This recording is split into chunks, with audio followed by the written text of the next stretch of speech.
Əl Yazmalar İnstitutunda 14 minə qədər əl yazma var. İşləmək lazımdır.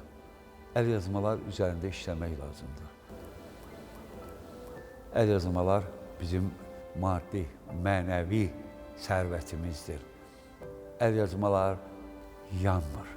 Əl yazmalar heç vaxt yanmayacaq. Biz onları yanmağa qoymarıq. Biz onları işləyəcəyik. Biz onları gələcək nəslə çatdıracağıq.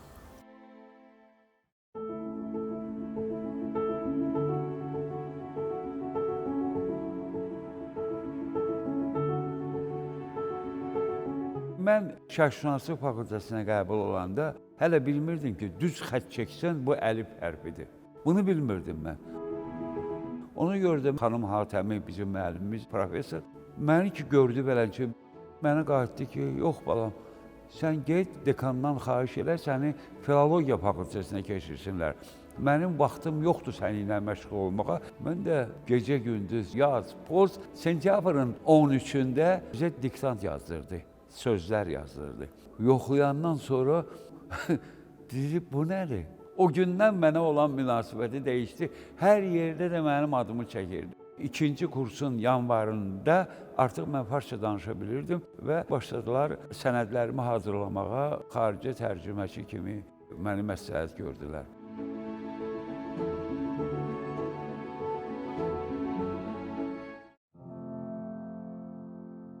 Üçüncü kursun yayında mənə məktub gəldi ki, biz Əfqanistana gedirsən. Mən Əfqanistana getdim. Məzar-ı Şərifə düşəndə bildim ki, doğrudan da bir 5-6 əsr geriyə düşmüşəm. Stil geyimləri, hətta danışıqları da İran farsçasından fərqlənirdi. Müharibədən qabaq idi.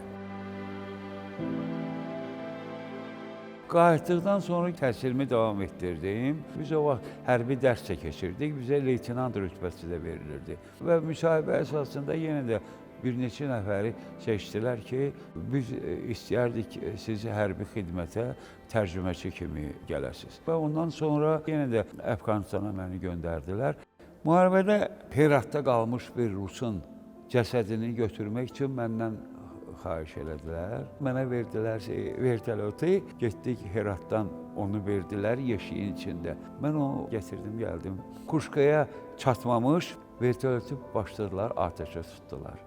Gəlib Kuşkaya inəndə gördüm ki, sol yanacaq bakından qol yoğunluğunda yanacaq axır, pəri qopub, bir də altdan deşik-deşik olub vertolyot. Hamı məətəl qalmışdı ki, bu qədər zərərdən sonra bu necə qalıb?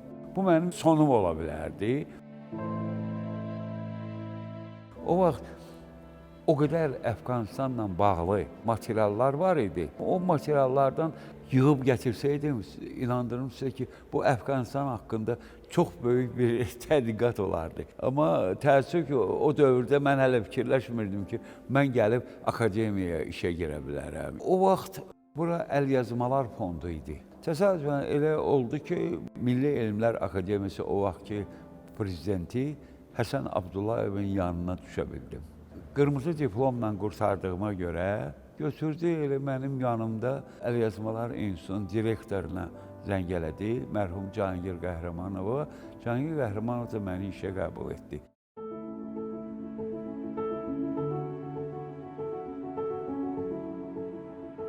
Mən başladım Əl Yazmalar İnstitutunda Fars əl yazmaları şöbəsində işləməyə.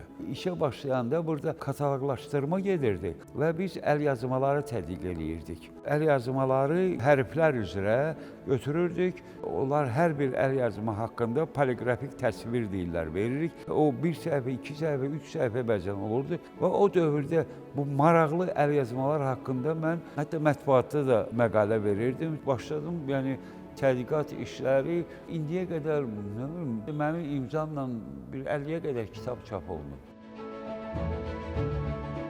Rəhməti Təbrizinin rus dilində monoqrafiyasını buraxdım. Sonra onun divanını tərtib elədim, farsça olan şeirlərini bütünlüklə tərcümə elədim və Azərbaycanca şeirlərini də ora əlavə eləməklə böyük bir fotofaksimilə ilə bir kitab buraxdım və başqa kitablar üzərində işlədim. O dövrdə mənim təzkirəçiliyə çox böyük marağım oldu. Azərbaycan təzkirələrini mən tədqiq eləməyə başladım. Şah İsmayılın oğlu Sam Mirzənin yazdığı Tövbə-i Sami təzkirəsi. Onun bizdə 3 nüsxəsi var idi və bu nüsxələr əsasında onu mən tədqiq eləyirdim. Təzkirə-i Nəvvabu mən yenidən işlədim. 470 səhifə böyük formatda həm Azərbaycan şeirlərdən, həm farsça şeirlər var idi orada. Onları da əlavə elədim. O təzkirə çox unikal təzkirədir. Orada şairlər ki var idi, Nəvvab təzkirəsini verirdi həmin şairlərə ki, öz bioqrafiya bu qısa. Bir də şeirləri yaz. Bu əl yazmada 25 şairin öz dəstxətti ilə yazılmış səhifələr var. Mən Mir Möhsün Nəvvabdan sonra Məhəmməd Ağa Müştahizadənin Riyaz-ül Aşiqin təzkirəsini çevirdim.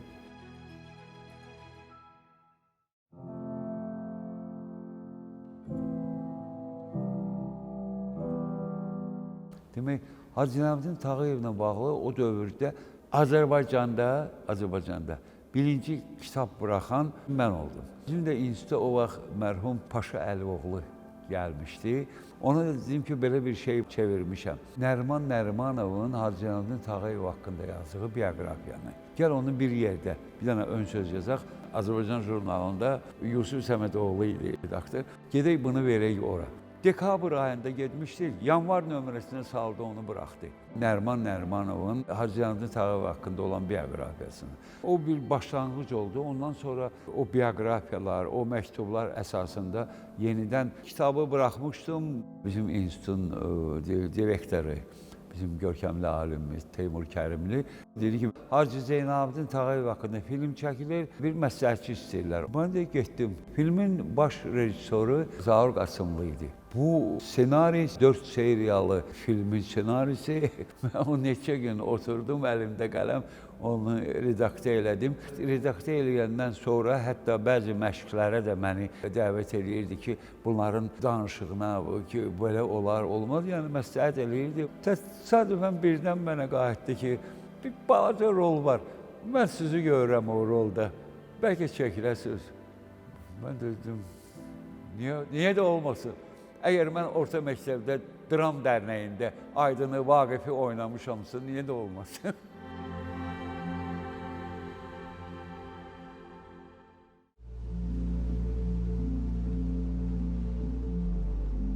Yenə də təzkirəçiliyi ilə bağlı Sadıq bəy Əfşar adında şair təzkirəçi olub, Şah Abbasın kitabdarı olub. Şah Abbasın kitabdarı bugünkü gündən götürsək, hələ bir mədəniyyət naziri olub.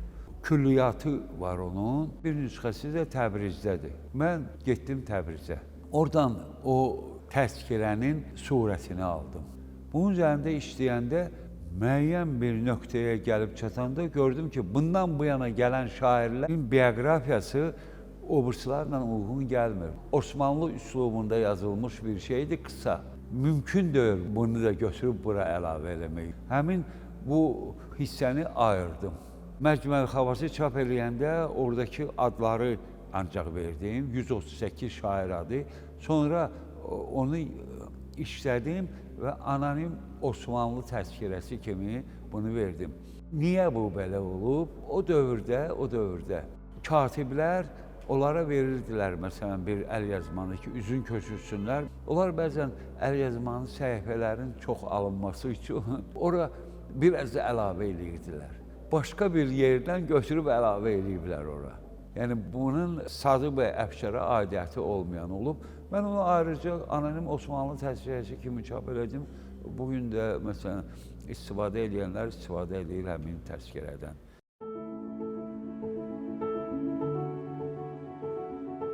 95-2002-ci illər arasında İranda işlədim. Amma başqa xətlə, yəni bu akademiya xətti ilə deyil. Osmanlı ədəbin mənbəsi aparmışdım özümlə. Mən onu çapa hazırladım. O, 1001 gün adında bir əsər idi. 1001 gecəni bilirik. 1001 gecəyə cavab olaraq yazılmış Fransada, 14-cü Ludovikin saray tərcüməçisi Petit de la Carrois, o bir il İranda olmuşdu. Və belə bir Min bir gün adında bir kitab yazmışdı. Bu kitab müxtəlif dillərə tərcümə olunmuşdu, o cümlədən Osmanlıya. Mən onu Osmanlıdan çevirib çap eləmişəm, bizdə görərsiniz. Sonra mənim maraq dairəmə nələr düşdü? Nadir Şahın xristianlarla bağlı, konkret olaraq ermənilərlə bağlı 28 fərmanı var. O fərmanları mən tərcümə elədim. Nasrettin Qacar 3 dəfə Avropaya gedib. Oxudum ki, hər 3 səfərində də bu Cənubi Qafqazdan keçib. Demək, onun Cənubi Qafqazda olan günləri bizim üçün qiymətli bir mənbədir. Və gündəliklərin yazıb o özü yazırdı. Həmin o 3 səfərin Cənubi Qafqazdan keçən günlərini harda olub, kimi ilə olub, nə danışıb, kimləri görüb, hamısını tərcümə etmişəm, çap olunub. Həvəsə gəlib Nasrettin Şahın Qızları adında bir kitabı tərcümə elədim. Nasrettin Şahın 16 qızı olub. Kitabın adı da elə gedir, Nasrettin Şahın Qızları. Bu biraz cəlbedici addır, amma cəlb etməkdən də əlavə bunun arxasında nə var? Əndərunda baş verən hadisələr bu qızların fonunda təsvir olunub. Bu da tarixçilər üçün gözəl mənbədir.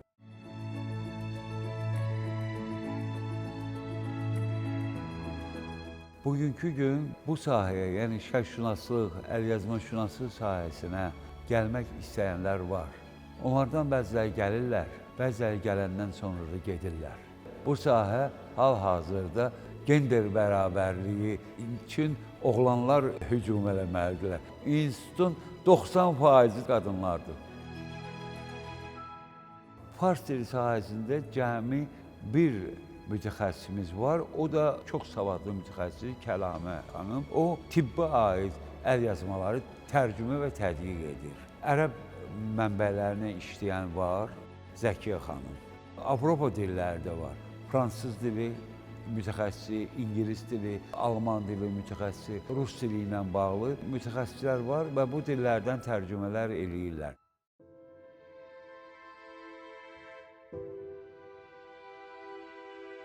Mən Azərbaycanca, farsça Azərbaycan lüğətlərinin həm müəllifiyəm. Lüğəti işləyəndə həyətdə bir otağım var, orada oturub işləyirdim. Bu əlim o masanın üstündə o qədər qaldı ki, belənçiyinə, soyuq yazı masasında. Bu əlim oldu, herpes zoster bir xəstəlik oldu. Diş ağrısından da pis ağrılar olurdu. Bu heç. Demək, işləyirdim, bir də gördüm ki, darvazanın sesi gəldi, qonşu darvazası var. Onda bilirdim ki, aha, saat 6 oldu. Çünki qonşu işdən qayıdıb. Saata baxırdım, 6 oldu. Bəsçidə qoy yatım da, 9-da durub işə getməliyəm. Qoyurdum hər şeyi, bir-iki saat yatırdım, çıxıb gəlirdim. İşlənmişəm, belə işlənmişəm. Arzu edirəm ki, arzusunda olduğum kitabların nəşrini görüm. Başqa nə?